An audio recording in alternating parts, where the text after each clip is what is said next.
oleme tulnud Viinistule, et vaadata, mida Viinistul võiks tulla vaatama.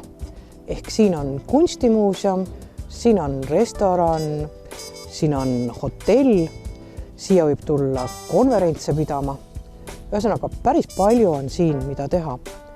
Ja tänases saates räägib oma tööst siin arhitektuuri ajaloolasele Mait Väljasele arhitekt Emil Urbel.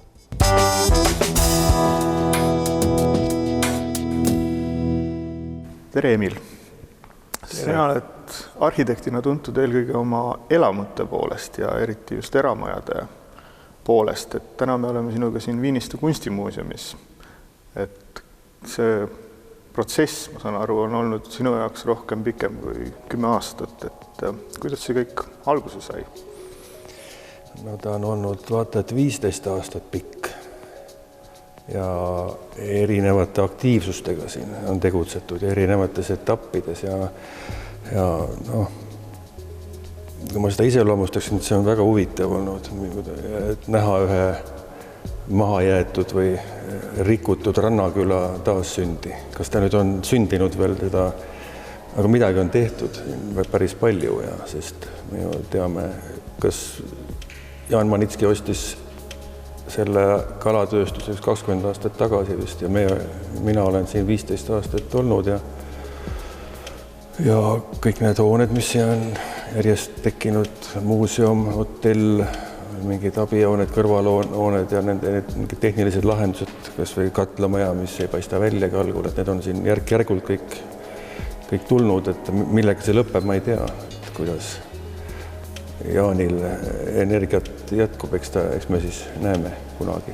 Kas see protsess on ka arhitekti pilgu läbi olnud teistmoodi kui ütleme su mõne sellise selgepiirilisema projekti tegemine? No, ta on olnud selles mõttes teistmoodi, et ega omanik ei ole ka teadnud sellist, tal pole lähteülesannet sageli olnud, et täna oleme kuskilt hakanud mõtisklema koos, sest ma sama koha peal olen projekteerinud ka ühe hotelli, mingi pensionaadi moodi asja ja me tegelesime selle olemasoleva muuseumi sellise jätkamisega mingi paar aastat enne, kui lõpuks siis Jaan leidis, et oleks ikka mõistlik teha siia see muuseumi laiendus, sest pilte oli nähtavasti palju kogunenud juba ja neid lihtsalt riiulis ja lauas hoida ei olnud mõtet, et need oli vaja näidata, et inimesed siia tuleksid. Ütleme, et see muuseum ja hotell, restoran, need suvised üritused, ma saan aru, et ikkagi eesmärk oleks, et need kõik töötaksid sünergias, et need inimesed siia tuleksid, näeks midagi, kulutaksid siin raha, ööbiksid, sööks. Et mingil määral on see toimima hakanud niimoodi küll. Ma ei saa Jaan Manitski eest rääkida, aga mulle, kuna ta on siit pärit, ma arvan, et tal on ka mingi teistsugune suhe sellesse kohta ja sellesse Viinistu külla, et ta võib-olla tahtiski siia panustada ja midagi anda sellele külale, et mitte lihtsalt vaadata pealt oma sünniküla väiksed ääbumist, ega see kapitalismi, meie uues ajas, ega see kaluritööstus oleks siin lihtsalt hakanud lagunema ja oleks ära rüüstatud ja siin poleks midagi juhtunud. Teine variant, et keegi oleks ta lihtsalt maha lükanud ja oleks tekkinud siia mingisugune arendus näiteks siia randa. Näiteks kõige lihtsam oleks jagatud kruntideks ja oleks mingid majakesed. Et kui sa oled harjunud linnakeskkonnas näiteks tegema ja kas on tulnud sellised kompromisse teha, et me oleme nüüd siin 100 kilomeetrit Tallinnast ja siin võimalused ja kõik ei ole nagu... Ei, ma arvan, et see kaugus ei ole siin oluline, aga siin on sellised muid tegureid olnud. Näiteks siin oli ikkagi mingisugune toimiv külakogukond, et ma arvan, et siin tuli väga täpselt arvestada, kuidas see küla suhtub, et kas keegi on nõus siin kaasa tulema, töötama siin, et siin ei saanud ju nii-öelda lammutama tulla siia, et tuli Jaan Rootsist ja nüüd lööb siin platsi puhtaks, et ma arvan, et ta on väga arukalt siin koostööd teinud nii külaga kui ametivõimudega laveerinud ja lõpuks kes meist oleks osanud 10-15 aastat tagasi seda kirjutada, et nüüd teeme niimoodi siia ja hakkame otsast ehitama. Et tegelikult see on üks protsess olnud ja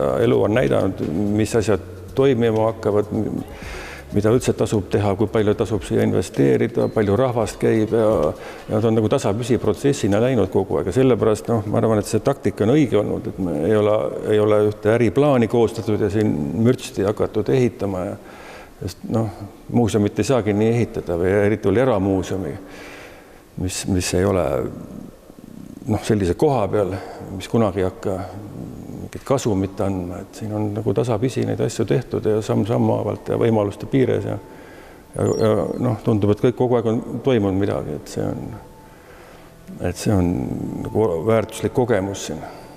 Ja mina kui arhitekt olen siis aidanud siin kaasa mõelda ja nagu võib-olla, kui midagi olen osanud suunata ja midagi on läinud toimima sellest asjast, siis on mul hea meel ainult selle üle. Aga palju asju ei näed tegemata ka. Ja ma arvan, et arhitekt ei saagi nii mõelda, et ma mõtlen midagi välja ja nii tehaksegi.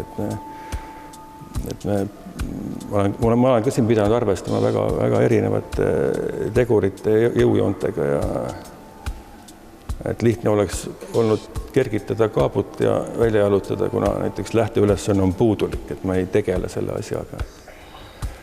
Aga ma enda nina kergitamiseks võin seda öelda, et ma siis tundsin ka mingit missioonitunnet siin sebida see aeg kõik. Võib-olla see jätkub veel. Ma arvan, et kindlasti jätkub. Nojah, võt nende vanade tööstushoonete taaselustamisega igasugusteks kultuurifunktsioonideks, et tavaliselt või ütleme tihtipeale on seal see, et see vana osa on ka ise arhitektuurselt väärtuslik või vähemalt muljetavaldav, aga siin selles kontekstis me nendest pumbajaamadest ja külmhoonetest ja konservitšehhidest me nüüd selles osas ei saa ju rääkida, et siin nüüd midagi sellist.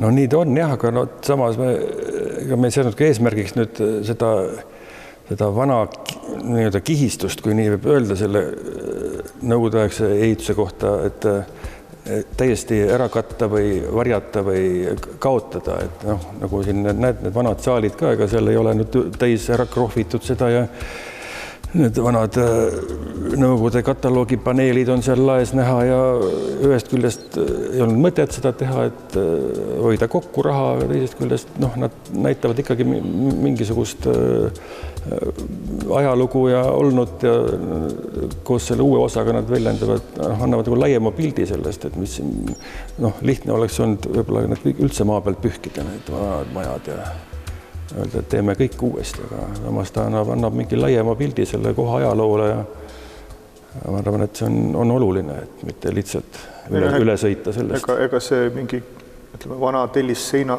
küprokiga katmine selleks, et teda paremaks ei tee. Jah, just nimelt. Et aga ütleme arhitektuurselt ikkagi ju kõige, kus sa võib-olla ennast kõige rohkem siis said välja elada või on see uus osa, kus me praegu siin istume, et kas, kui sa seda projekteerisid, kas sul oli ka mingeid, ma ei tea, kas eeskuju on nüüd rumal sõna natuke võib-olla, aga mingi eelkõige see kivi, mis nüüd siin hoovis on, et see kivi? Rendrah, et see ju kirjutas ette, et tänu sellele tekkis selline oaas keset maja. Kivi on meil, mis ta on siis? Looduskaitse all, nii et kivi ümber on 15-meetrine kaitsetsoon, kuhu lähemale ehitada midagi või. Ja teisest küljest see nagu,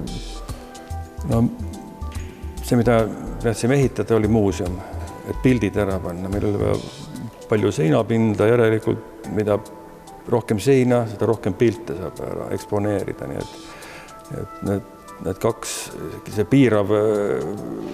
piirang, et me peame ümber kivi hoidma selle hoone mahu ja sellise torujana, see andiski võimaluse palju seinapinda tekitada, nii et siin said kaks asja kokku ja tekkis vahva hoov, et nähtavasti on siin ka päris ägedad tuuled mõnikord, et siin hoovis mingit üritust korraldada, siin on piiratud siseõu, kas mingit näidendit või jututuba pidada. Ja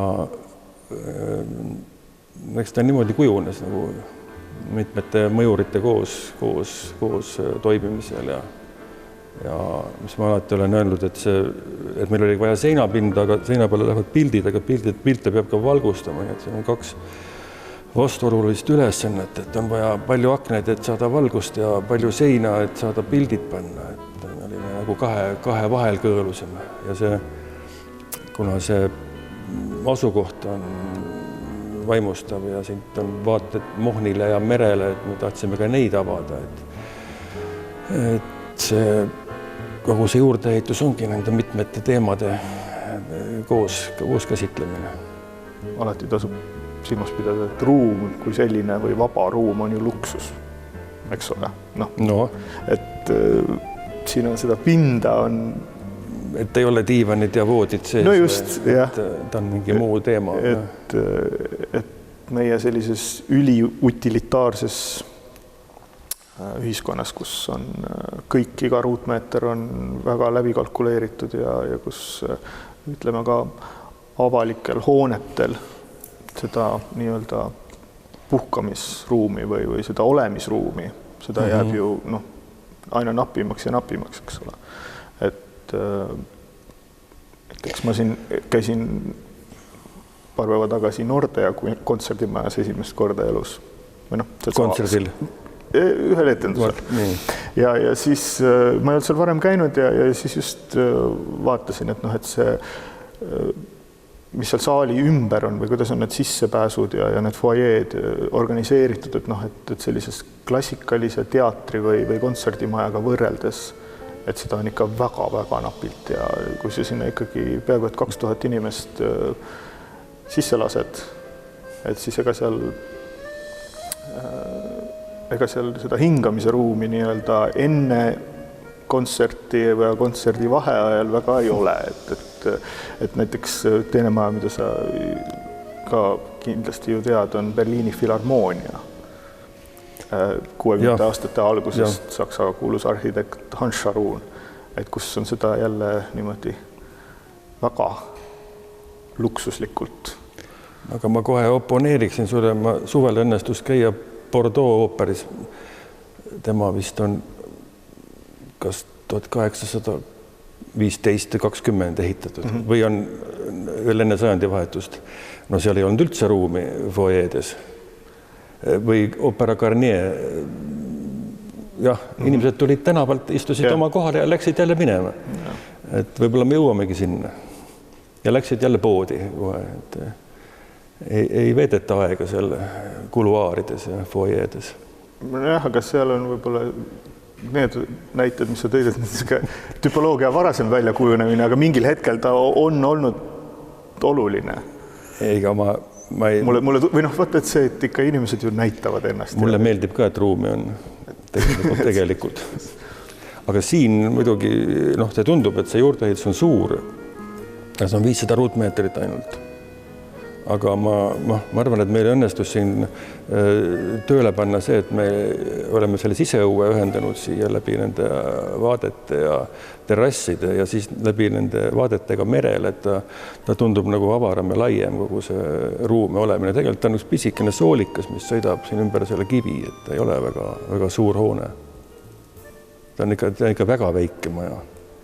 Kunagi tegin rehkenduse, et ja hind on tal veel eriti väike ja ma tegin rehkenduse, et tema maksab 150 korda vähem kui ERM, see juurdeehitus. Et iga maakond saaks 10 sellist muuseumi ehitada. See jutt ei meeldinud Rein Langile väga. Tahaks küsida su käest, et ka sisearhitekt Toivo Raidmets on siin olnud sinu hea sõber mitmete projektide juures väga oluline, et nii hotelli osas kui see jutumärkides kabelis, et kuidas temaga see koostöö on laabunud, sa oled temaga palju koos teinud? Ei ole palju, aga siin põhiliselt, aga temal on siin lähedal suvekodu ja Ja tema tegelikult otsaga mind siia vedaski, sest ta vaatas, et siin nagu oleks arhitekti kätt vaja võib-olla, et Manitski oli plaanis siin ehitama hakata ja remontima midagi ja siis tänu Toivo Reimetsale ja Tiiu Truusile, kellel on ka siin külas maja, et nemad meelitasid mind siia ja siis hakkas koostöö Jaaniga ja Toivoga me tegime selle teise tehase siit üle hoovi, kus on siis restoran, konverentsikeskus, hotell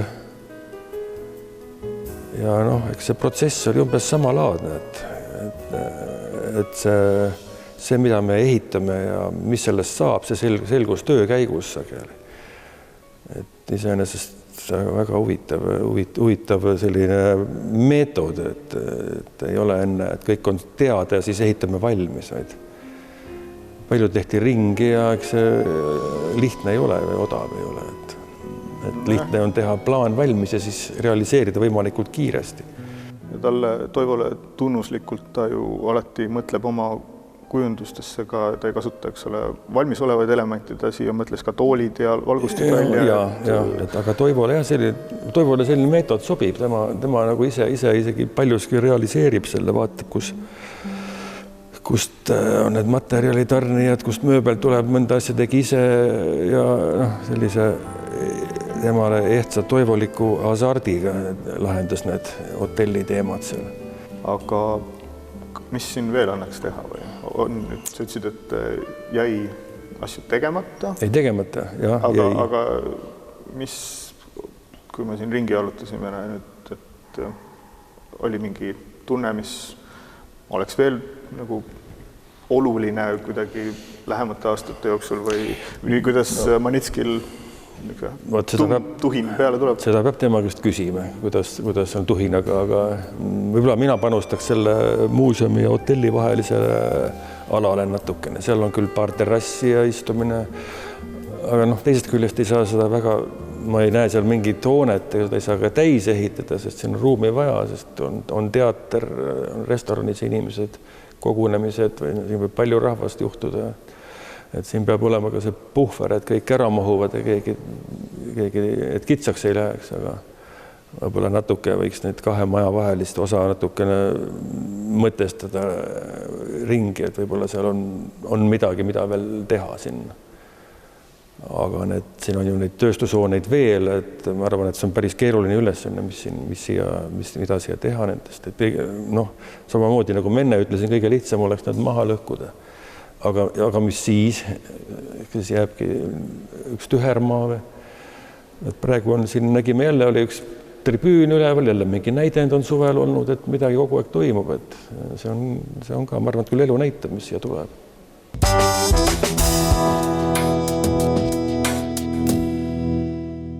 Jaan Manitski avas Viinistu endises kalatehases kunstimuuseumi aastal 2002. Ligi 1000 teost alates Balti-Saksa ajast ja Pallase koolkonnast tänapäevani välja on tema isiklikust kogust ja näiteks kunstikeskuse tünnides vaheldub ekspositsioon igal kuul. Külastajaid jätkus ka meie sealoleku ajal, ehk ei peetagi paljuks novembrikuu keskel Viinistule kunsti nautima sõita. Me tulime Viinistule ja mina olin küll päris kindel, et kes see kolmapäevasel päeval, sügaval sügisel tuleb Viinistu kunstimuuseumisse külla ja neid ei olnud mitte ainult meie, vaid siin käiaksegi. Jah, siin käiakse nüüd ikka peaaegu iga päev, et meie muuseum on lahti kolmapäevast pühapäevani, et aastaringselt, et suvel on meil nagu iga päev. Ja suvel on loomulikult ka rohkem külastajaid. Jah, suvi on meil tegus ja tõine, sest meie territooriumil toimuvad teatrietendused ja kontserdid, nii et enamus inimesi, kes käivad seal, tulevad ka meid külastama. Kas oma Viinistu inimesed käivad ka siin? Jah, käivad ikka. Sest ütleme, et meie küla on väike, et praegu vallakirjas on kuskil 150 inimest, aga suvisel perioodil on neid ikka rohkem. Ja käivad kontsertidel, käivad teatrites ja tulevad ka niisama. Mida see on Viinistule tähendanud see, et siin on nii muuseum, nii külaliste maja, kõikvõimalikud muud üritused saavad siin maha peetud? Ütleme, et ennem oli meil siin Kiirovi nimeline kalulkolhoos kalatööstus ja kui ta kuskil 90ndate alguses lõppes, siis need hooned seisid tükk aega tühjana, aga kuna Jaan Manitski on meie külas sündinud ja siis ta ostis need hooned ära ja esimene maja, mis ta korda tegi, ongi siis meie muuseum, mis avati 2002 aastal. Nii et ta on nüüd juba 13-aastane. Et ma arvan, et muidu nad oleks siin varem ja kui ta on korras, siis on ju palju ilusam külale. Te olete nii lähedal Mohnisaarele. Mis seal Mohnisaarel praegu toimub?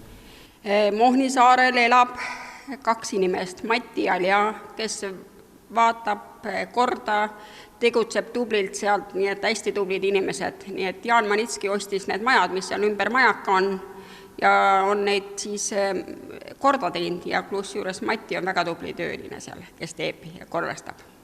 Kas Matit ja Lead saab vaatama ka minna sinna? Ikka saate, et meie maja juurest viivad kaadrid, kui on tellitud reis, nii et palun tulge ja läbi muuseumi saate selle reisi tellida, nii et nüüd ütleme, et sügis hakkab tormised ilmad, et siis on vähe raskusi, et võite minna ja mitte tagasi tulla, aga suvel kindlasti.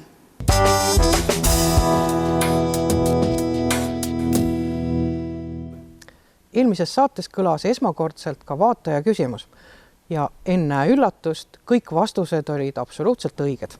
Valvepormeister lõpetas ERKis aia- ja pargikujunduse eriala. Raamat, mida ma ütlesin, et täiesti asjakohane, on 100 sammu läbi 20. sajandi Eesti arhitektuuri. Ja nüüd on pidulik hetk käes, kus loosime välja eelmise saate küsimuse õige vastaja, võitja. Palun.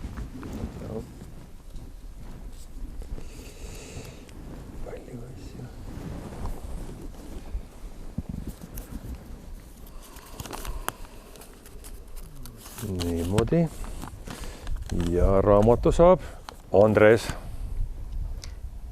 Andrese kontaktid on meil täiesti olemas, telefoninumber ja kätte saab selle auhinna Eesti Arhitektuurimuuseumi infoletist.